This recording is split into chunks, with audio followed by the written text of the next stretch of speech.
அன்புள்ள மாமியார் சிறுகதை.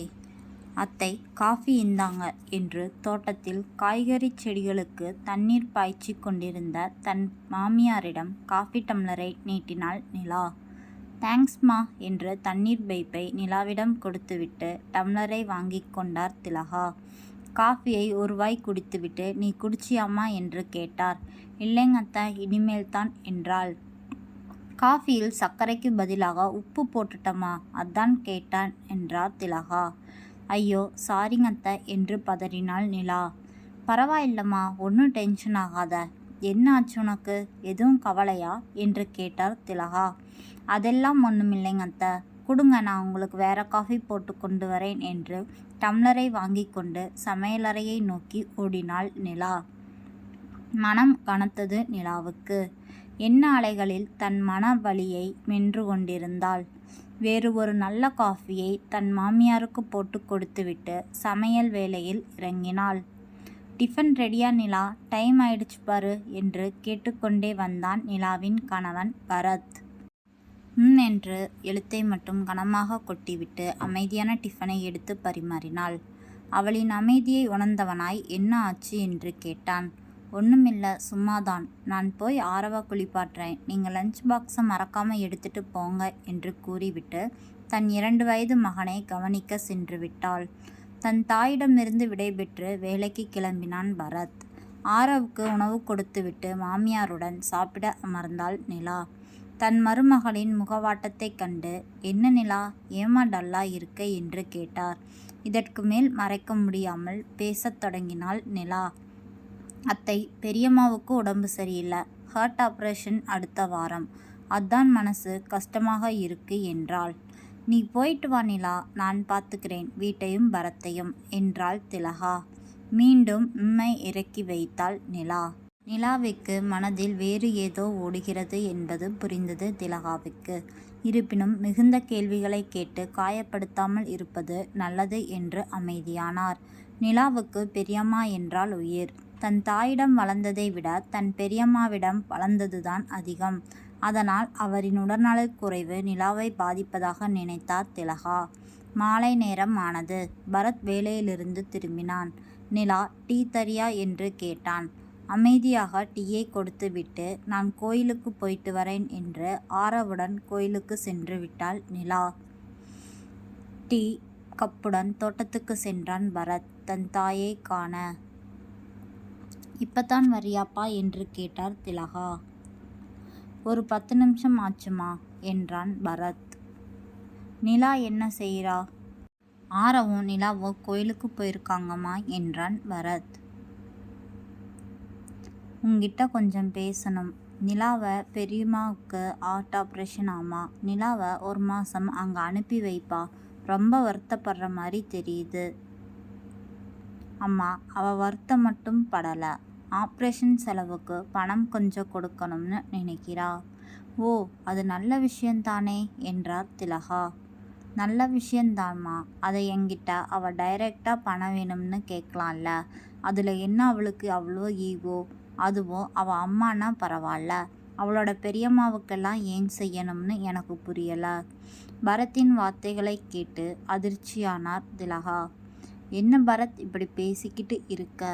அதுக்கு பேரு ஈகோ இல்லை, தன்மானம். தாலி கட்டிய ஒரு பொண்ணு ஒரு வீட்டுக்கு போகும்போது கணவனையும் அவன் கணவன் சார்ந்த குடும்பத்தையோ கவனிக்கணும்னு எதிர்பார்க்கிறோம். அதே மாதிரி ஒரு கணவனும் நடந்துக்கணும்ப்பா. அம்மா, நான் கேட்டால் செய்ய மாட்டேனா சொல்ல போகிறேன் என்றான் பரத்.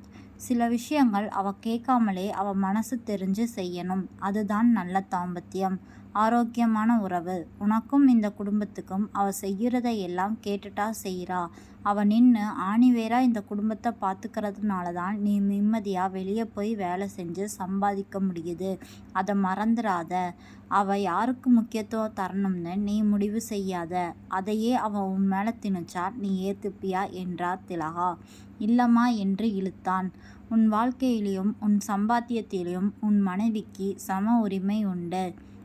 அம்மா, அவள் சாப்பிட்றதுக்கும் போடுற ட்ரெஸ்ஸுக்கும் நான் தானே செலவு பண்ணுறேன். பரத் சாப்பிட்ற சாப்பாட்டுக்கும் உடுத்துற உடைக்கும் யாரையும் சார்ந்து இருக்கக்கூடாதுன்னு தான் பெண் பிள்ளைகளை படிக்க வைக்கிறாங்க. படித்தவங்களோ படிக்காதவங்களோ தன்மானங்கிறது எல்லோருக்கும் பொதுவானது என்றார் திலகா. இந்த நிமிஷம் கூட பேக்கை எடுத்துட்டு வெளியே போனா அவ 1000 வேலை செஞ்சு சம்பாதிப்பா. நீ போடுற சாப்பாட்டுக்கு கூட அவ யாரையும் சார்ந்து இருக்கணும்னு அவசியம் இல்லை. சொல்லப்போனா நீ சாமானத்தை தான் வாங்கி தர, சமையல் நிலாதான் செய்கிறா.